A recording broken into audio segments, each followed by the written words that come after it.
चलो विद्यार्थी मित्रों 11 साइंस ની અંદર આપણે સ્ટાર્ટ કરીએ।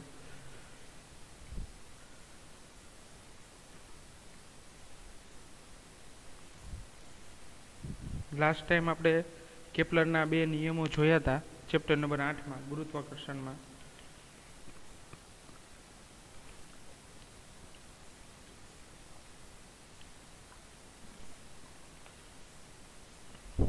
અને ત્યારબાદ હવે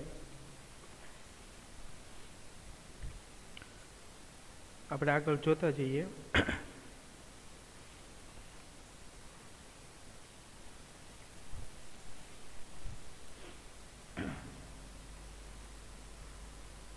કેપ્લરનો ત્રીજો નિયમ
હવે ત્રીજો નિયમ છે એ આવર્તકાળનો નિયમ છે વિદ્યાર્થી મિત્રો।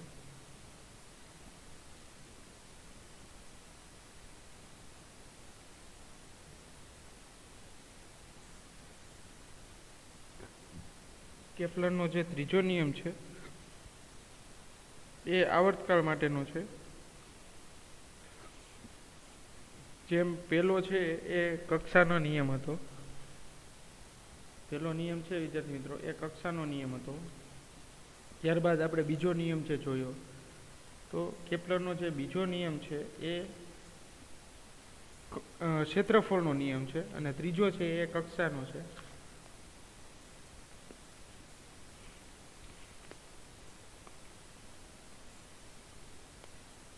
ચાલો શું છે નિયમ જોઈએ આપણે કક્ષાનો નિયમ।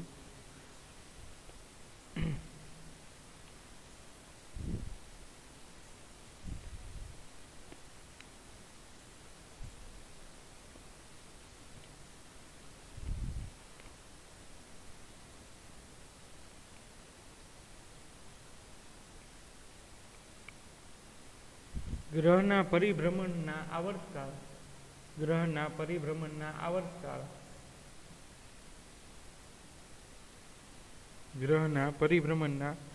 આવર્તકાળનો વર્ગ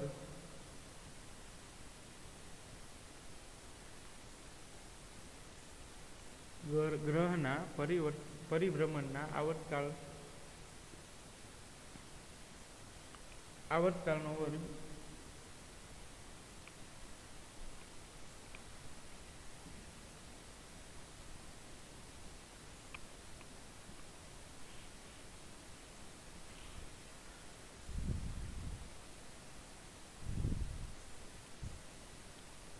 તેને રચેલા આવર્તકાળનો વર્ગ તેને રચેલા દીર્ઘવૃત્તની અર્ધ દીર્ઘ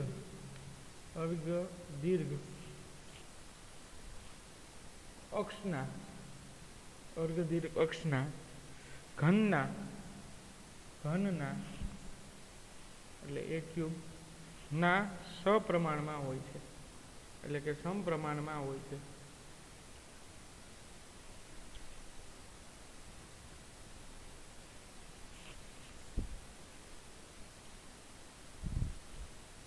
ચલો તો આ છે એ ત્રીજો લો થયો કેપ્લરનો,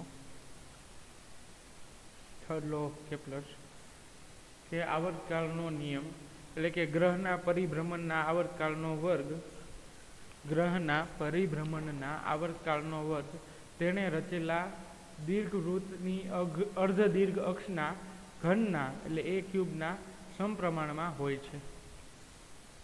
હવે આ આખું જે છે એ તમે વિડીયો દ્વારા જે છે જુઓ, ત્રણેય લો, તો તમને વધારે સમજાશે. તો આપણે આ લેક્ચરની અંદર જ એડ કરી દેશું, વિડીયો સેશન પણ અડધું રાખી દેશું આમાં.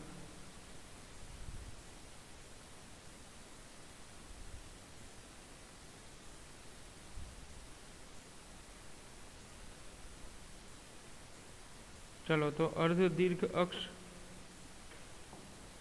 અક્ષના સમપ્રમાણ એટલે એ ક્યુબ છે.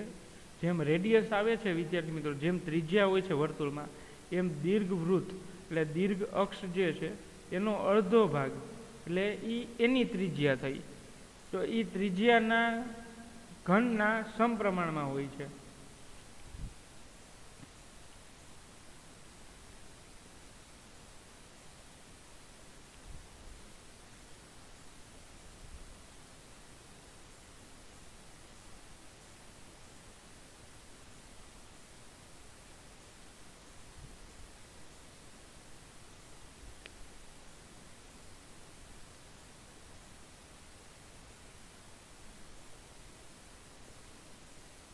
તો એનું સૂત્ર આપણે લખીએ વિદ્યાર્થી મિત્રો, તો એ આવશે પરિભ્રમણનો આવર્તકાળ T square proportional to a cube, આમ આવશે. અને એ છે એ અર્ધ દીર્ઘ છે, અક્ષ કહેવાય, અને આ છે એ આવર્તકાળ છે. તો આ બે વચ્ચેનો આવો સંબંધ છે. જો પ્રપોર્શનાલિટી હટાવીએ, જો અચળાંક દૂર કરીએ, તો ત્યાં એક અચળાંક આવશે Q equal to T square upon a cube. આ કોન્સ્ટન્ટ રીતે બદલાતા હોય છે.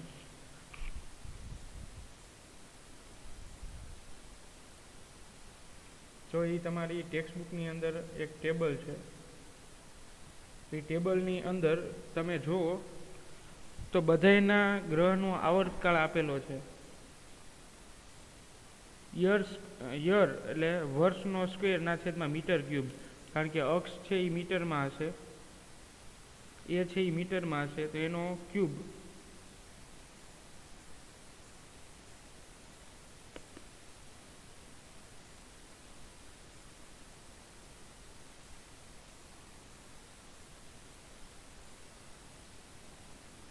ચાલો તો જો વિદ્યાર્થી મિત્રો, તો બુધ તમારા ટેબલની અંદર જોવાનું છે. તમારે ટેક્સ્ટ બુકની અંદર તમને એક ટેબલ આપેલું છે. જેવો કેપ્લરનો થર્ડ લો, આ દીર્ઘ અક્ષનો લો છે એ પૂરો થાય, આવર્તકાળનો નિયમ છે એ પૂરો થાય, એટલે તરત જ નીચે ટેબલ આપેલું છે એ જુઓ તમે.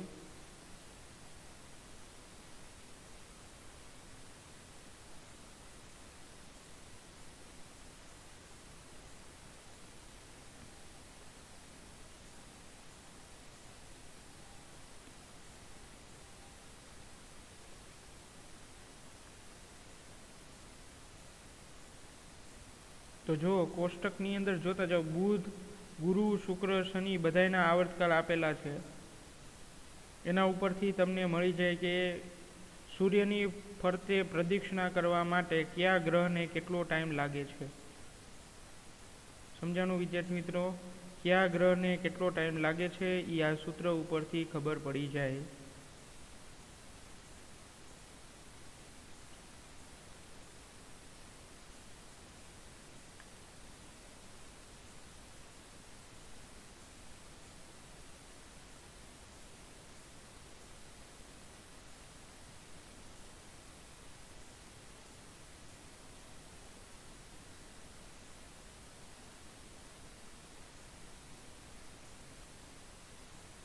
જો તમે એમાં અવલોકન કરો તો તમને આઈડિયા આવશે. જો હું તમને કહેતો જાઉં છું, બુધ માટે એ બરાબર 5.79, જો એમાં આપેલું છે 10⁻³ છે, એમાં એડ કરજો પાછું. ટી આવર્તકાળ છે એ બુધ માટેનો 0.24 છે. પૃથ્વી માટે એક આવર્તકાળ ટી ઇક્વલ ટુ 1 છે. જો એક આવર્તકાળ એટલે 365 દિવસ થશે.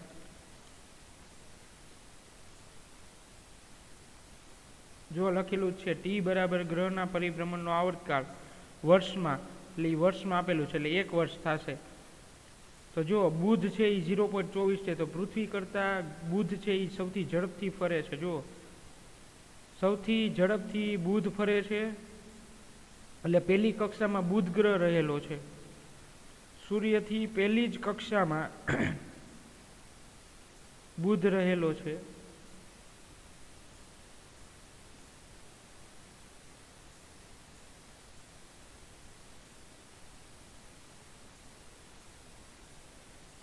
ત્યારબાદ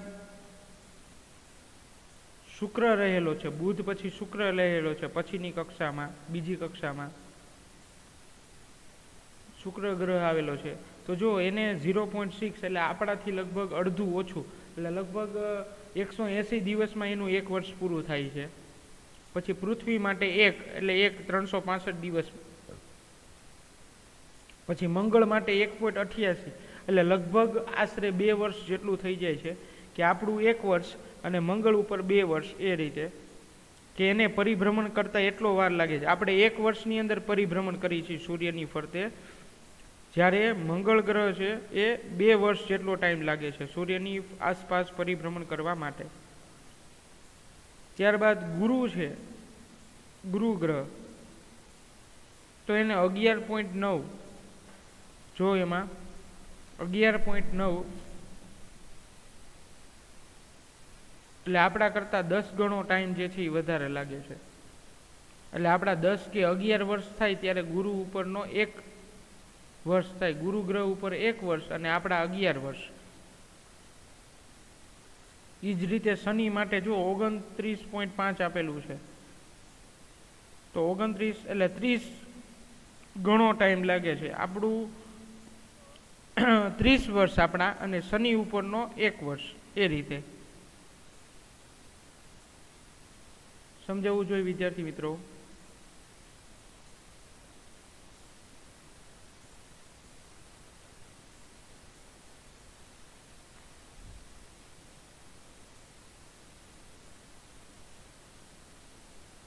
ત્યારબાદ જુઓ વિદ્યાર્થી મિત્રો, યુરેનસ ઉપર, યુરેનસ છે, જો યુરેનસ પણ લખેલું છે, તેમાં 84 જેટલો ટાઈમ લાગે છે.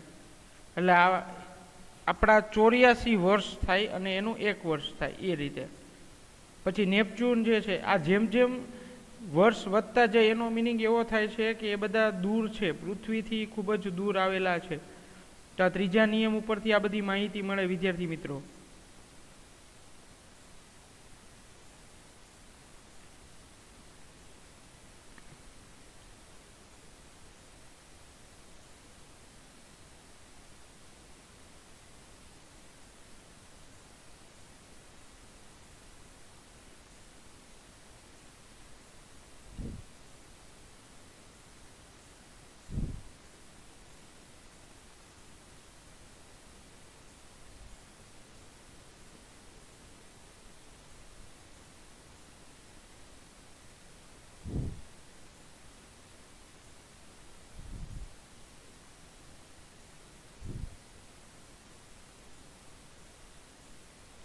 ચલો આ રીતે તમે જુઓ કોષ્ટકમાં, તો સૌથી વધારે પ્લુટો માટે છે અને એમાં સ્ટાર કરેલો છે. એટલે સ્ટાર એટલે એ કન્ફ્યુઝન છે કે ગ્રહ છે કે સ્ટાર છે કે શું છે, એ કાંઈ ખબર નથી.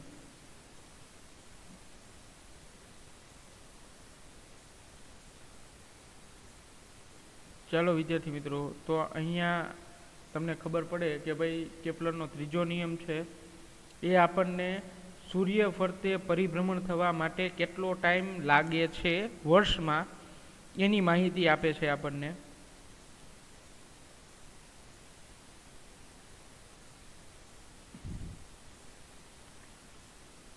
ચાલો હવે વિદ્યાર્થી મિત્રો આપણે ન્યૂટનનો નિયમ લેશું.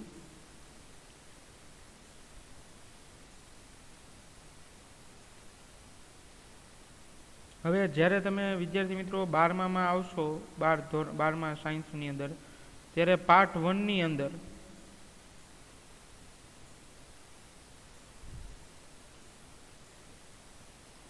ત્યારે વિદ્યાર્થી મિત્રો પાર્ટ 1 માં સેમ કુલમનો નિયમ આવે છે. જેમ આ ન્યૂટનનો નિયમ છે એવી જ રીતે કુલમનો નિયમ આવશે.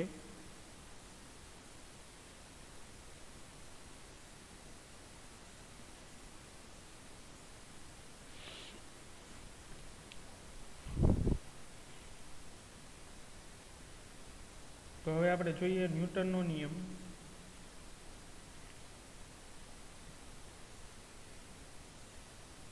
ગુરુત્વાકર્ષણ માટે કર્ષણ બળ માટે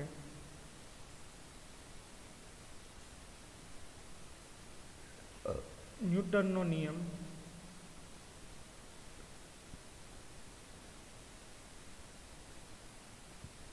ચલો ન્યૂટન્સ લો ફોર ગ્રેવિટેશનલ લો. ચલો તો શું કે છે ન્યૂટનનો નિયમ વિદ્યાર્થી મિત્રો?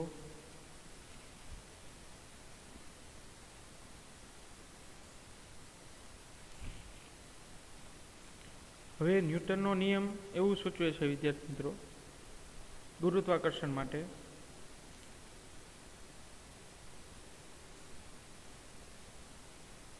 કે કોઈ પણ દળ ધરાવતા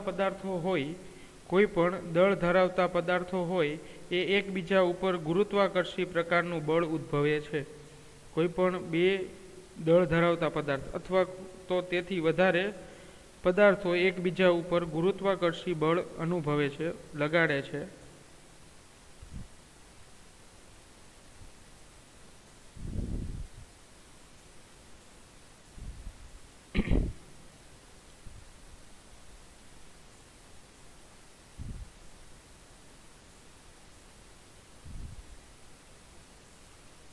તો આ બે દળ થઈ ગયા.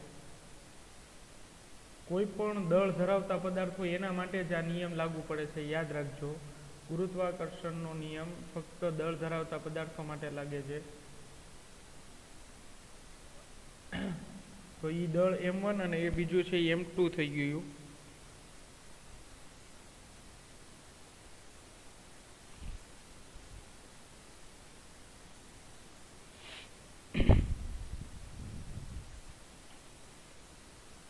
તો વિદ્યાર્થી મિત્રો જો આ બે દળ ધરાવતા પદાર્થો છે M1 અને M2 અને એમની વચ્ચે રહેલું અંતર છે એ છે R જેટલું. તો હવે આ જે બળ લાગે છે આ બંને દળ ધરાવતા પદાર્થો એકબીજા ઉપર બળ લગાડે છે. તો એ આવી રીતે આવશે M1 M2 અને અપોન R².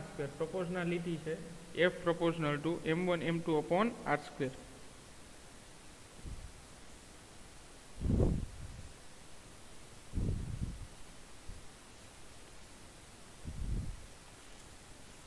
તો જુઓ વિદ્યાર્થી મિત્રો,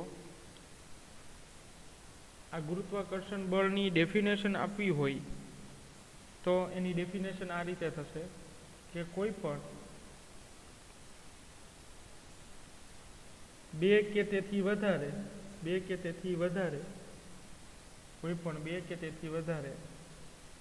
દળ ધરાવતા પદાર્થો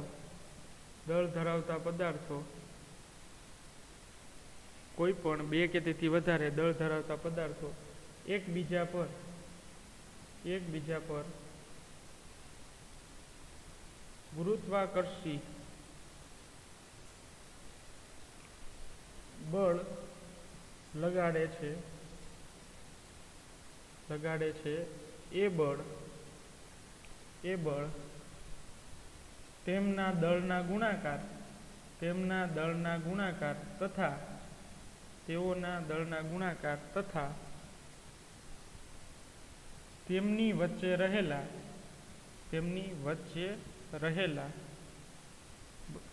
તેમના દળના ગુણાકાર તથા તેમની વચ્ચે રહેલા અંતરના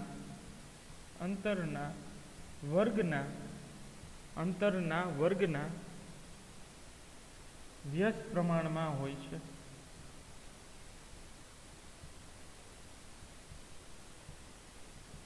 ચાલો આ ખાસ યાદ રાખજો. આ એનો નિયમ છે કે કોઈ પણ બે કે તેથી વધારે દળ ધરાવતા પદાર્થો એકબીજા પર ગુરુત્વાકર્ષી બળ લગાડે છે. એ કઈ રીતે લગાડે છે? તો કે એ બળ તેમના દળના ગુણાકાર, એટલે એ જે બે પદાર્થો છે એમના દળના ગુણાકાર અને તેમની વચ્ચે રહેલા અંતરના વર્ગના વ્યસ્ત પ્રમાણમાં લાગે છે. તો આ ફોર્સ છે એ અંતરના વર્ગના વ્યસ્ત પ્રમાણમાં લાગે છે.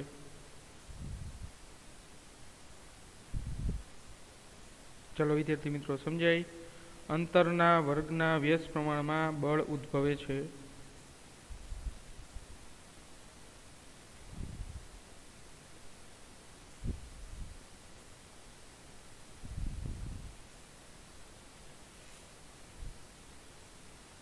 હવે જો વિદ્યાર્થી મિત્રો, પ્રોપોર્શનાલિટી આપણે જેવી હટાવશું એટલે ત્યાં આવશે capital G m1 m2 upon r². જેવી હું પ્રોપોર્શનાલિટી ત્યાંથી હટાવીશ તો ત્યાં શું આવશે? G અચળાંક છે, m1 m2 અપોન r². તો અહીંયા આપણે G લખી નાખીએ કે G શું છે? તો કે G equal to universal constant છે. કેપિટલ G છે એ યુનિવર્સલ કોન્સ્ટન્ટ છે.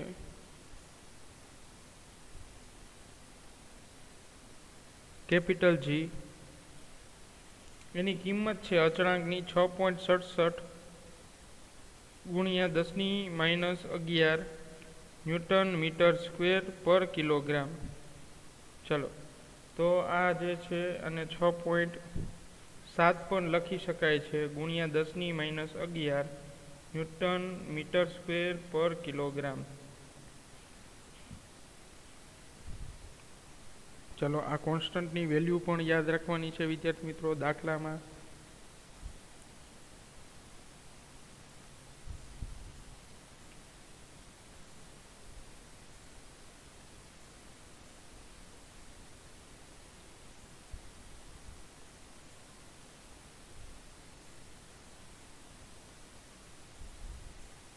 હવે આ વેલ્યુ કઈ રીતે આવે વિદ્યાર્થી મિત્રો એ જોઈએ આપણે.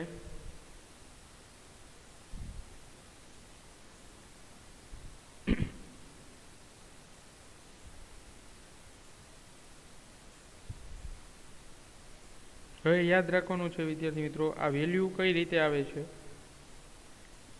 ન્યૂટન મીટર સ્ક્વેર પર કિલોગ્રામ એનો યુનિટ જે છે એ કઈ રીતે થશે? તો આનો જી ને છે એ કરતા કરીએ વિદ્યાર્થી મિત્રો તો r² સામે જશે એટલે ફોર્સનો યુનિટ થશે ન્યૂટન, આનો થશે મીટર સ્ક્વેર ના છેદમાં m1 m2 છે એટલે નીચે આવી ગયા કિલોગ્રામનો સ્ક્વેર.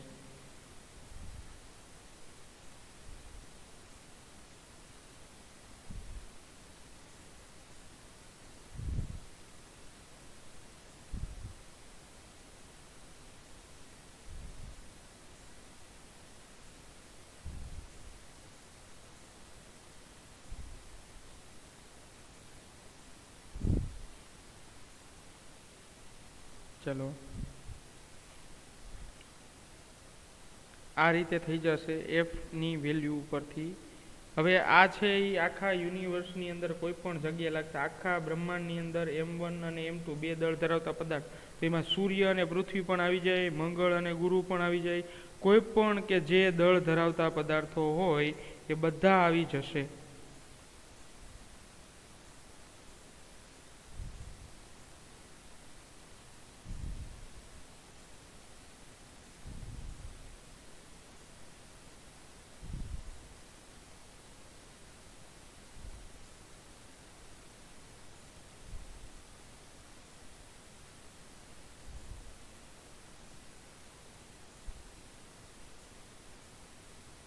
ચલો, તો હવે વિદ્યાર્થી મિત્રો તમારે કોઈ પણ બે દળ ધરાવતા પદાર્થને વચ્ચે અંતર આપેલું હોય તો એમની દ્વારા તમને જે છે એ બળ મળી જશે.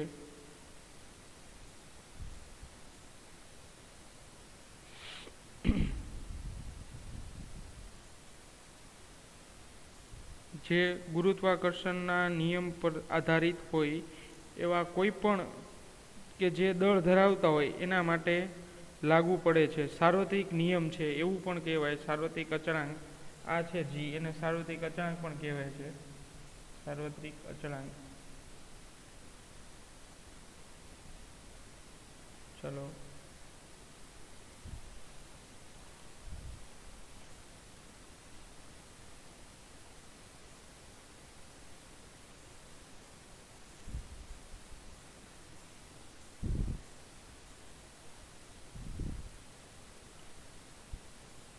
તો જેમ જેમ વિદ્યાર્થી મિત્રો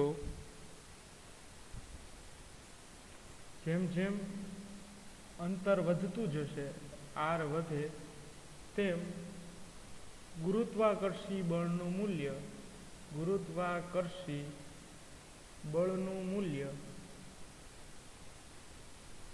ઘટે છે. એટલે જેમ જેમ આર વધતું જશે એમ એમ ગુરુત્વાકર્ષી બળનું મૂલ્ય ઘટતું જશે.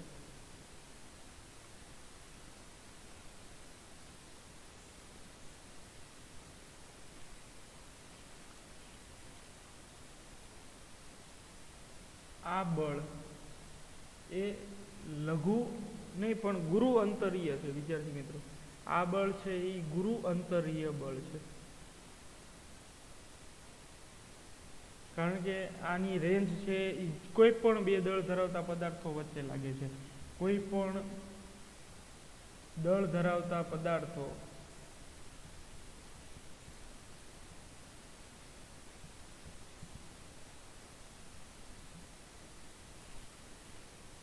વચ્ચે ઉદ્ભવે છે. ચાલો વિદ્યાર્થી મિત્રો, તો તમે સમજી ગયા છો કોઈ પણ બે પદાર્થો અથવા તો એના કરતાં વધારે પદાર્થો કે જ્યાં આ બળની અસર લાગુ પડે છે,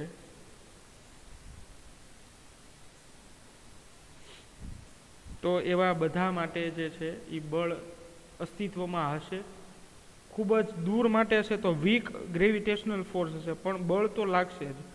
સાવ શૂન્યવત હશે પરંતુ બળ જે છે એ લાગતું જ હશે. પછી ગુરુત્વાકર્ષી બળ એ વિદ્યુત બળ કરતાં 10⁻⁻⁹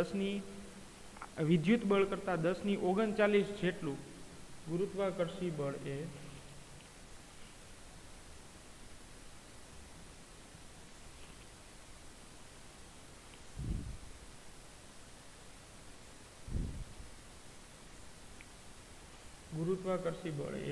વિદ્યુત બળ કરતાં ગુરુત્વાકર્ષી બળ એ વિદ્યુત બળ કરતાં 10⁻⁹ જેટલું નિર્બળ છે. તો એક વસ્તુ સમજાય વિદ્યાર્થી મિત્રો કે ગુરુત્વાકર્ષી બળ છે એ વીક બળ પણ કહેવાય છે. ગુરુત્વાકર્ષી બળને વીક બળ પણ કહેવાય છે. વીક બળ કોણ કહે છે?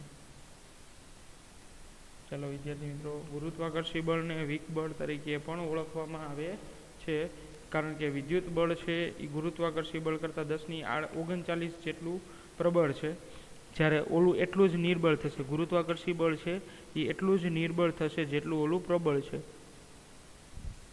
ચલો સમજાય વિદ્યાર્થી મિત્રો ગુરુત્વાકર્ષણનો સાર્વત્રિક નિયમ કોઈ પણ બે દળ ધરાવતા પદાર્થો વચ્ચે ઉદ્ભવે છે. ચાલો, અને કઈ રીતે ઉદ્ભવે છે બે દળ ધરાવતા પદાર્થો વચ્ચે? અંતરના વર્ગના વ્યસ્ત પ્રમાણમાં અને તેમની વચ્ચે રહેલા દળના ગુણાકારના મૂલ્ય બરાબર ઉદ્ભવે છે.